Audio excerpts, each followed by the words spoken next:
Bonjour tout le monde, j'espère que vous allez toutes et tous bien, ça me fait très plaisir de vous retrouver aujourd'hui pour une nouvelle vidéo dans laquelle il sera question de Vol à haut risque, le nouveau film de Mel Gibson. Je vais vous expliquer pourquoi j'ai marqué une pause entre le titre et le metteur en scène, mais il y a une histoire autour de cette vidéo, il y a une histoire autour de ce film, enfin une histoire, non mais disons qu'en fait j'ai vu le film le mercredi soir de sa sortie avec beaucoup d'espoir, sans forcément lire de retour. Enfin, les retours, je les ai lus après. Et c'est là que j'ai compris que c'était un cas très problématique. Je suis allé le voir parce que c'est un film de Mel Gibson.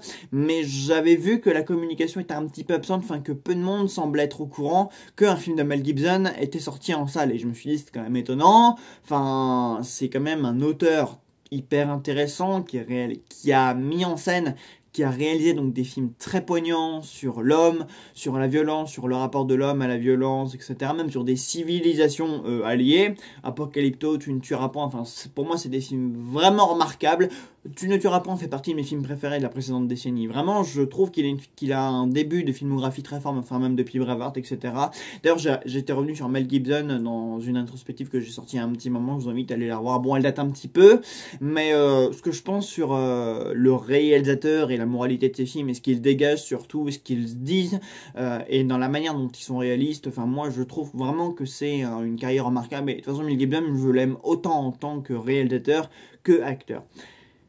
Ce qui me laisse dans la perplexité la plus totale quand je vois qu'il passe de Tu ne tueras point à Vol à haut risque, qui est pour moi un des films les plus problématiques que j'ai jamais vu de ma vie, en fait, vraiment. Et c'est sans doute le cas le plus problématique que j'aurais jamais abordé sur l'histoire de cette chaîne, puisque je ne comprends pas comment on peut faire des films aussi engagés, aussi forts, aussi puissants, aussi chargés, enfin bref, des films vraiment remarquable. Enfin, je sais pas, j'ai à peu près fait tous les adjectifs, mais à vol et au risque, quoi. Un film aux enjeux confus et inexistants, aux personnages écrits avec le cul.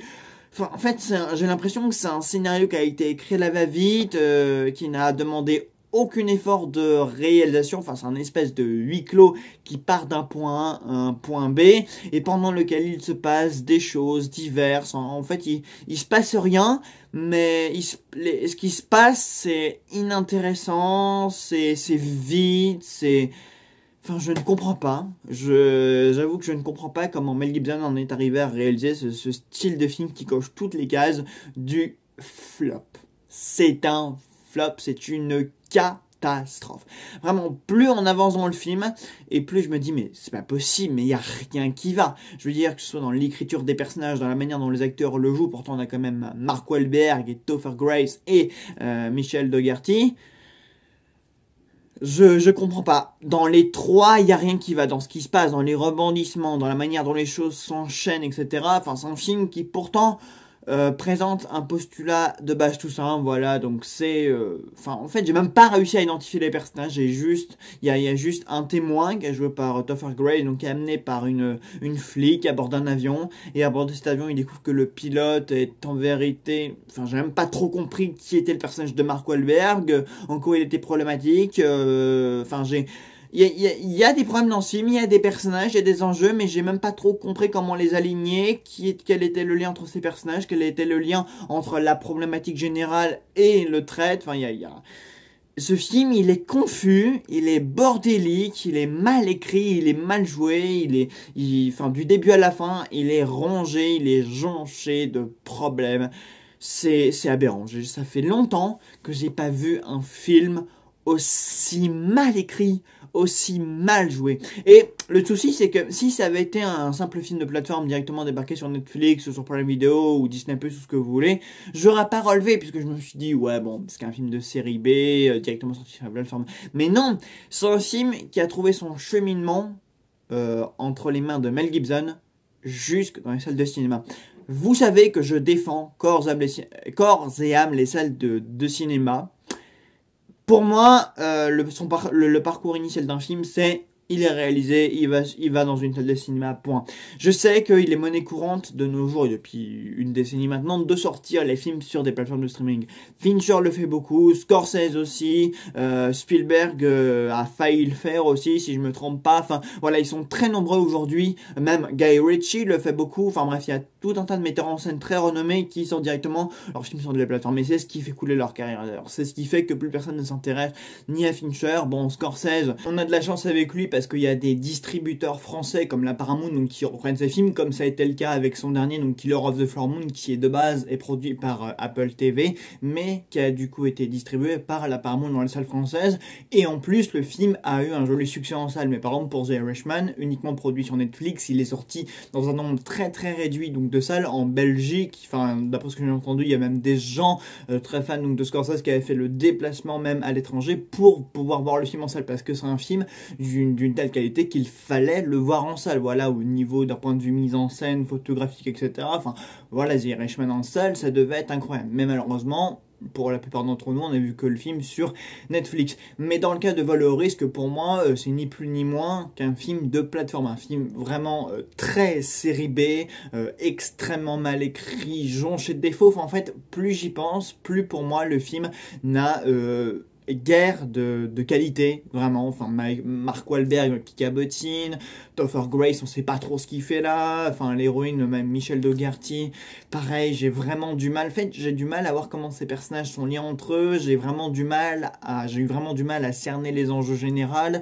En fait, j'ai vraiment eu du mal à savoir ce que Mel Gibson avait trouvé à ce scénario, pourquoi il lui avait donné vie. Parce que tu sais, à Hollywood, t'as un bureau, et dans ce bureau-là, t'as une liste de scénarios qui sont dans la blacklist. Voilà, donc les scénarios inaboutis, inachevés, voilà, des scénarios qui n'ont jamais trouvé de réalisateur ou de producteur et qui sont enfermés sous clé. Bah pour moi, celui de Vol au risque, il méritait de se retrouver voilà, dans cette liste, sur cette pile donc, de scénarios qui n'ont jamais pu être aboutis, qui n'ont jamais pu être réalisés. Parce que pour moi, dans ce scénario, il n'y a rien qui va. Vraiment, j'ai vraiment l'impression d'avoir vu un film très inachevé, très incohérent, écrit à la va-vite. Enfin bref, ça me dépasse. Vraiment, c'est un film qui me dépasse. Et encore une fois, j'aurais pas relevé si ça avait été mis en scène par un autre metteur en scène, tu vois.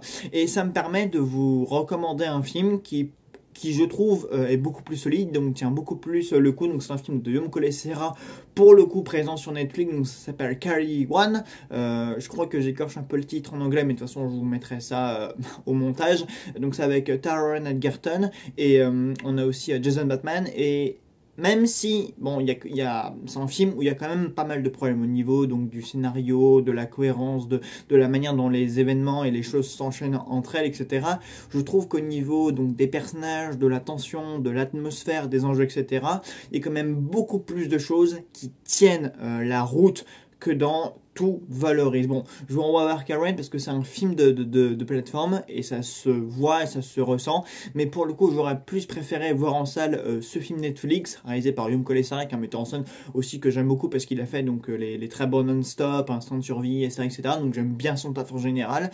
Et pareil, lui, il a plus dérivé vers les films de plateforme.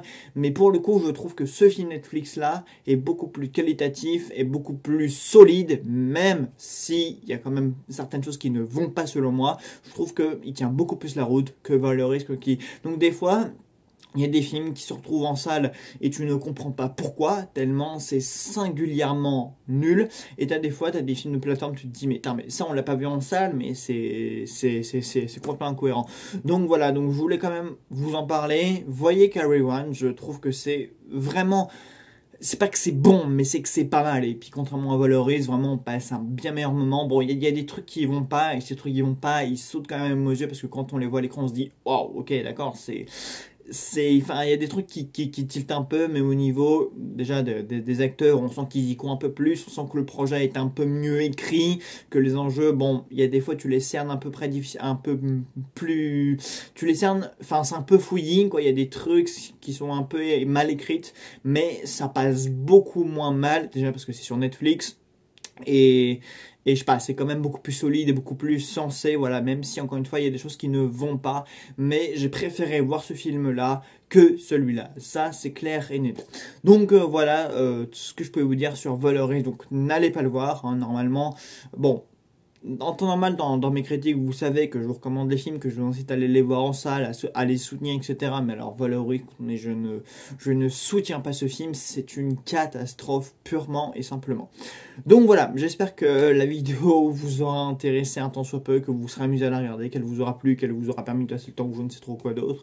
On se retrouve très vite pour un nouveau film. En attendant, salut à tous.